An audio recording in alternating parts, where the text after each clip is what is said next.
Hallelujah, Hallelujah,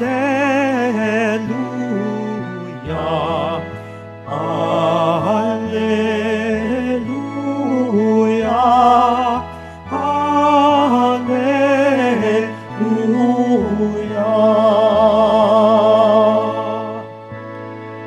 One does not live on bread alone, but on every word that comes forth from the mouth of God. Hallelujah, Hallelujah, Hallelujah, Hallelujah.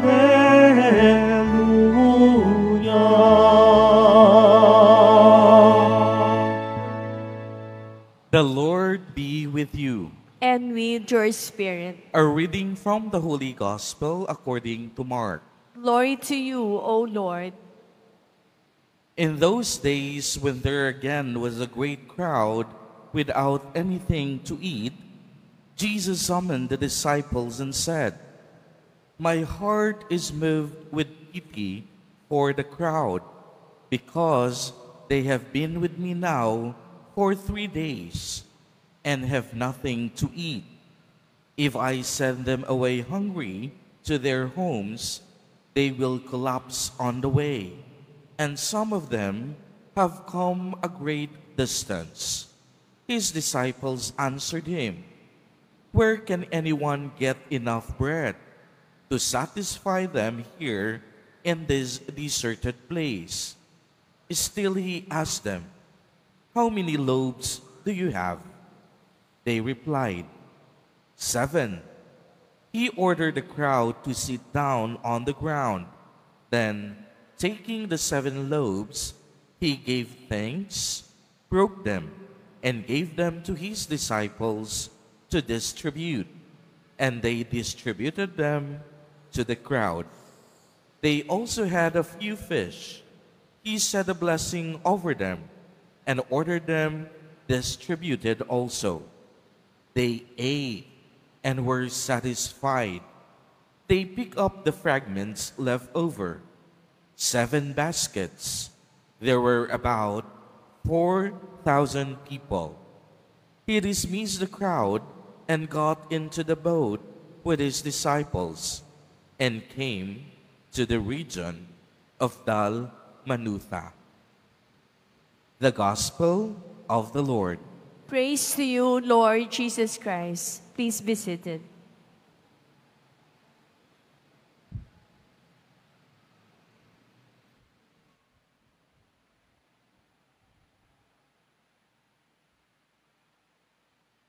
Magandang umaga po sa inyong lahat. Sa ating mga pilgrims na aalis sa Martes, nasa na mga pilgrims natin? Ito, ayan, mga pilgrims na kasama ni Father Robert ay magpipilgrimage sa, saan nga? Sa Israel ba? Sa Gaza. Meron pong mag-ina, nag-grocery. Sinama ni Nana yung kanyang anak na 4 na taong gulang na mag-grocery. Nung nag-iikot sila sa grocery, nag-ingit yung bata. Mami, bili mo kong candy. Kasi may nadaanan silang candy, no? Bili mo kong candy, Mami.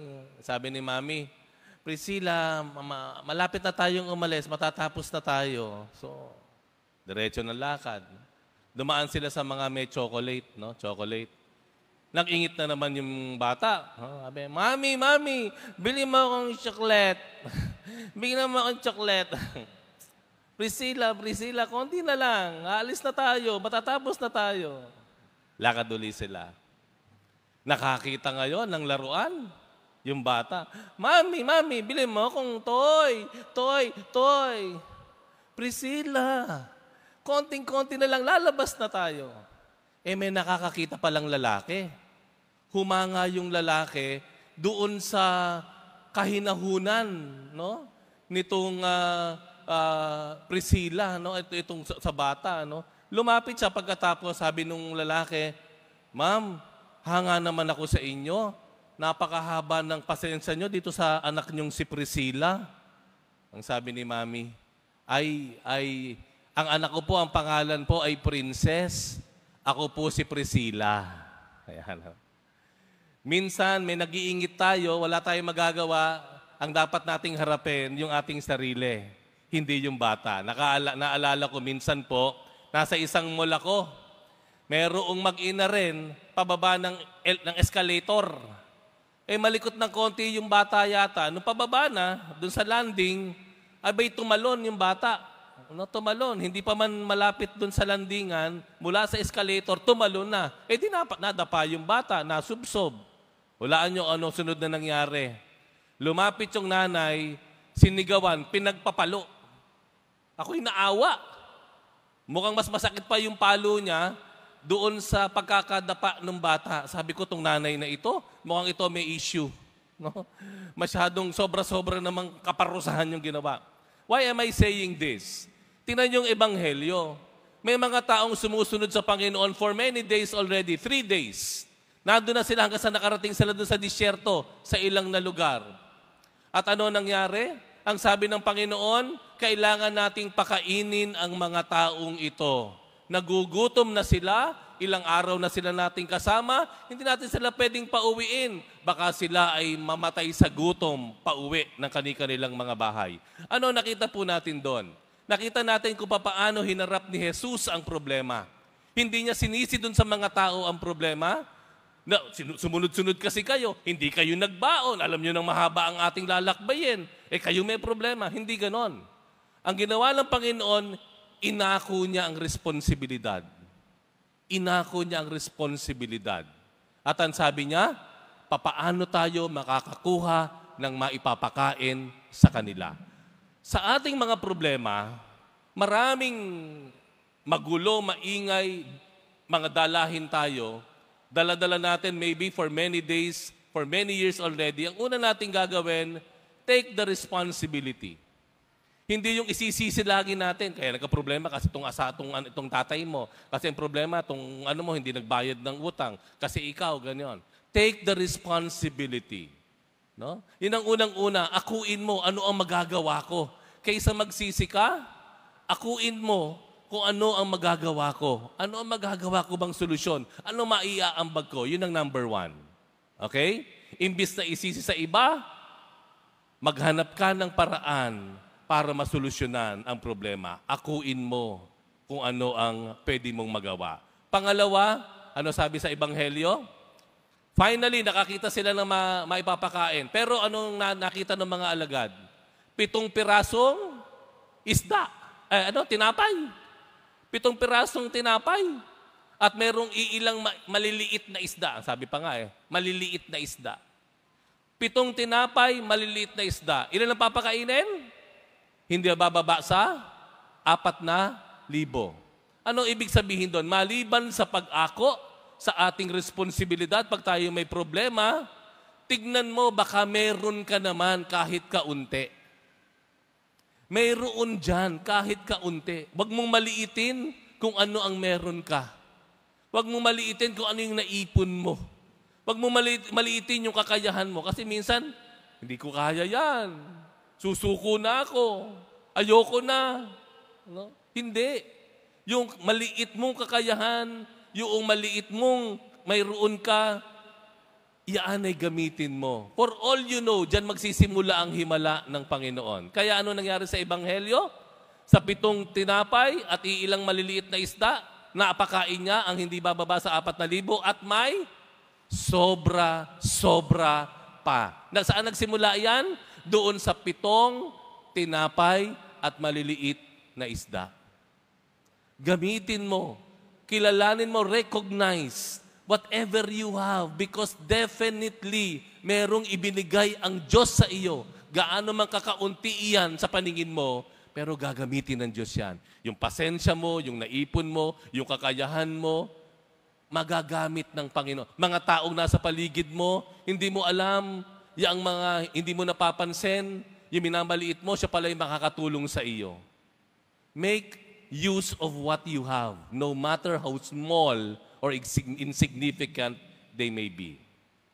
Pangalawa yon. Una, ano yung una? Take responsibility. No? Pangalawa,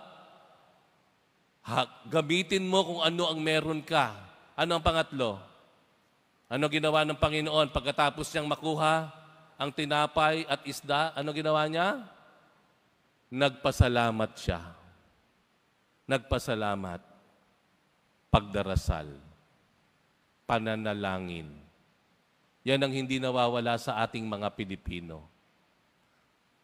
Tumatakbo lagi tayo sa Diyos. Pag may nangyari, napapapikit tayo. Dahil sa pagpikit na iyon, alam natin, nagdarasal tayo sa ating puso. Pag may problema tayo, takbo tayo sa simbahan. Magdadasal tayo. Yayayain mo yung pamilya, mga anak, magdasal tayo. Hihingi ka ng panalangin. Paki-pray mo naman ako. Please pray for me. Mula po nung dumating ako dito, nung February 11, ang dami ko na pong natanggap na prayer petitions. Dahil malapit nga, no, sa mahal na po ang Jesus Nazareno ang maraming himala. And true, talagang totoo naman po yan.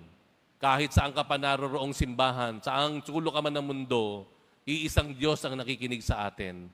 At siya ang magbibigay ng katugunan o solusyon sa ating mga problema o hinahanap sa buhay. Tatlong bagay po. Lahat tayo may dinadala. May mga umiiyak sa tabi natin. Minsan nakala natin hopeless. Pero tatlong bagay ang minumungkahi ng Ebanghelyo. Number 1, take responsibility. Gawin mo kung ano yung kaya mong gawin. Huwag mo laging isisisi sa iba ang problema. Pangalawa, anong gagawin natin? Gamitin mo kung ano ang meron ka. Look around, you have things that God has gifted you with na gagamitin mo sa pagharap sa problema mo. At ikatlo, idulog lahat natin sa Diyos sa pamamagitan ng panalangin na may pananampalataya. Amen.